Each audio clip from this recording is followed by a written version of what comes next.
Abby. It looked like Padres hitters were really sort of taking their time, stepping out of the box a little bit. Did they maybe get you out of rhythm at all? No, it's not that. I don't have any problem with that.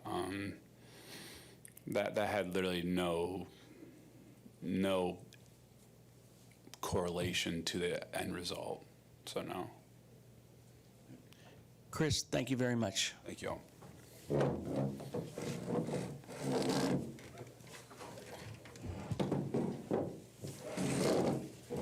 Chris, you want to stay? I'm just kidding. Okay, we're Hi. going to start off with Steve. Buck, I mean, a very similar question to what we were just talking to Chris about, but for you, what is the feeling? What is the emotion like right now, having the season end the way that it did? No, it's raw. It's this sports is so gratifying, and so many great things happen. It's just cruel too at times like this, because I feel for the players because they put so much into it, and we're such a special group. It's like I just told them, it's not always fair. I don't think I've ever had such a good blend of good people and good players. And it really creates a bond that you hate to see them not get what, everybody thinks they deserve it this time of year. I've been there with them every step of the way and seeing what they put into it and how much they cared. So, they're a very easy group to pull for, as a fan, as a coach, as a manager, as a teammate, and I just feel that for them, it's not something that's sharp either. It's like a dull, it's not going to go away, but in a lot of ways you hope it's a stepping stone. It drives you in the off season. I know it will be in Billy, and I know the players, hopefully we can gain something from the pain. It was, but it's one of those things you can't do anything but say it was self-inflicted. It's not like, you get, you seek your level, and we're not going to be able to continue to play. But I think I feel for the players and their families and the fans that were so supportive, and I think that's what I take. The biggest disappointment I take is for the players and the fans and the organization. There's so many people that give so much to it, trying to get to the last step, and it's so difficult. But it's just. But like I said, everyone feels that way this time of year. The 10 teams playing, that it's such a roll of the dice in October. But we just didn't do much with the bats tonight. Got to give them a lot of credit. They really pitched well the whole series for the most part. They've got a lot of quality arms, and they just keep coming at you. And they've kind of got it going this time of year. So, and I've known Bob for a long time. Always pull for his teams because I know how he goes about it. So, if you had to be eliminated, it's well run. To your point about the offense, just one hit tonight, 2 base runners, and for much of the season, you guys were really consistent offensively, and it seems like more nights than normal over the last few weeks, month, that hasn't quite been the case. What do you think changed down the stretch? Well, I think last night was indicative of a game where we got into the flow of what we were able to do well because the pitcher allowed us to. And the first night and tonight, they didn't allow us to get into the things that we're really good at. And I'm not going to. We faced a lot of good pitching here the last month, but we did early in the season too. It seemed like, and we just couldn't get to the things that we do well as often. I think Starling, I'm so proud of him posting up. That last at bat almost took him out. But I think that's indicative of these guys, how much they care for each other, trying to be there. I wish we could have gotten, I know he was in some discomfort. The guy's going out there playing with, what amounts to a broken finger, trying to get through it. And he did for a while, but not once did he have an excuse. Lindor basically hit a line drive off his kneecap. And, but, San Diego's probably got some people like that too. So it is what it is. It's a sport that challenges you in those areas. Andy? Buck, in your experience, when a season ends in disappointment like this, is there something to the idea that a team can learn from it, come back hungry, build on it, or is every year different set of players, different culture? Different... You know, there's yes and no to all that. Not right now. You don't feel that right now because you're just the sting of just, you know, it's over. You know, this routine and pattern you've been in so long, when you wake up tomorrow, it's not going to be there.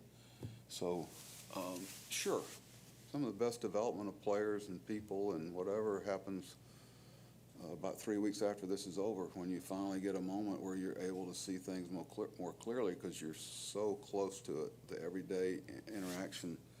There's so many things that you know, the team and the organization have gotten ahead of and been proactive instead of reactive, and you know, reflected in the season. But that, you know, right now is not that they won't feel that, but down the road, I'm hoping that is the case, especially with some of the younger players. And you know, in today's sports world, things change so much. That's why when you get a good group like this together, you want to, you know, try to be the last team standing, because you know how hard it is to get through basically what amounts to 8 or 9 months of 7 days a week trying to get there. So it's cruel. It really is. What are some of the things about the culture that you and the players and Billy started to build this year that you want to make sure to hold on to going forward? Well, it's about the players. It's about the people. And you want to, you're trying to, you know, from the get-go, and Billy and I were talking, and Steve, it's about trying to do things that fans can trust. You know, and don't talk about it, do it. You know, there's been enough lip service, you know, not here necessarily, just in general. Fans don't want to, you know, show me, you know, play better. And I kept hoping that we were going to find our footing tonight and start doing some things that we've been good at. But, you know, they kept us from doing it. Obviously, they pitched real well. Joel, far left. Buck, you mentioned that everyone kind of feels they deserve it and wants to be the last team standing, but I'm wondering, between your combination of age, big guys looming free agents, and guys having such excellent years that might be hard to repeat, do you feel like you squandered something you might not be able to grab again? You know, that's reality. Reality will show you that it's hard. You know, you think, oh, I just do this and re-sign this, do that. No, there's a lot more to it. You know, I know how good ownership we have. I know how good a leadership we have in the baseball department, and I know, you know, the core players that care a lot. But you know, it's like I just told them. And now it becomes, you know, you got to do what's best for your families. You got to do what's best for, you know, it becomes, you know, the business part of it kind of gets in there where the players are concerned, rightfully so. So you don't know. You don't know. And but I do know that the people that are evaluating what we need and can do and can't do, or, you know, it gives me a lot of confidence. I know that I look back at the players that we brought in here, and, you know, I go out of this saying, I'm glad they're signed to next year, you know. So that tells you the confidence I have in the decisions that we'll be making about players, because the Mets are a very precious thing to a lot of people. And we need to continue down the path of evaluating not only good players, but good people that you can count on. Look, the other thing is, you spent the season kind of building up kind of credentials, kind of love with your fan base. Do you think you lost something significant last weekend in Atlanta and this weekend here that you had built all year with your fan base? Oh, you know, those are personal emotions. You know, when you got something that people care about as much as they do their team, you know, the Mets, you know, that frustration, people express it in different ways.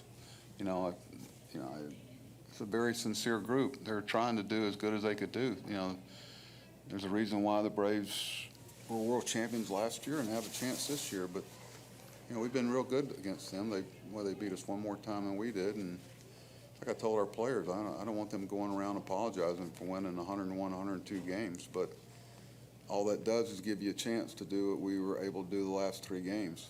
So That's about all you get back for it. And that's frustrating and it hurts, you know. But, you know, I hurt for our players and our fans more than anything else, and the whole organization, because I know how much everybody put into it, from heck, groundskeeper in St. Lucie to the people that, you know, all the way through it, you know, that it all, you know, it plays off of how we do. You know, it's a great responsibility that our players took on that responsibility. A lot of people run from it. They didn't.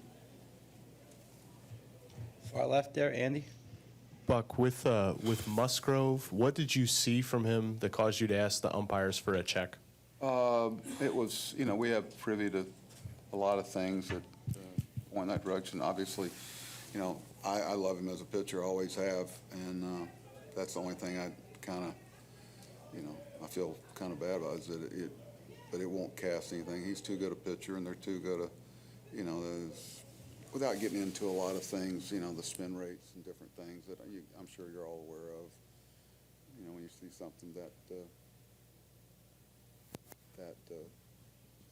jumps out at you. I get a lot of information in the dugout that, you know, we certainly weren't having much luck the way it was going, that's for sure. But, you know, I'm charged with doing what's best for the New York Mets, and if it makes, you know, however it might make me look or whatever, I'm going to do that every time and live with the consequences. I'm not here to not hurt somebody's feelings, you know. I'm going to do what's best for our players in the New York Mets, and I felt like that was best for us right now. There's some pretty obvious reasons why it was necessary. You go to Barry here in the front. Hey, Buck, there certainly were signs of this going back like a month, wasn't there? I mean, if you had won a game here or there from the Cubs, Miami, Washington, you wouldn't even have been in this situation where you had to lose, where you lost out in Atlanta. You would have been onto the NLDS. So when you do the autopsy of the whole season and you put it all together on how this came about, I know it's early, but what do you think you'll be pointing to when you look at it all? You'll certainly look at those things because there's, you know, we're very hard on ourselves. But I'll also think about the 10 or 15 games that we shouldn't have won. You know, we're down 6 or 7 runs in the last inning, and, you know, nobody remembers all those games that you won that people don't normally win. So, you know, people will dwell on, you know, this one here and this one here. I never got into saying that somebody should beat somebody at this level. That's just not, you know, it may look like that on paper, but, you know, I dwell more on all the games that we won that people said we shouldn't have, but I know that's not fashionable. Thanks, Buck. Good? Okay, thank you.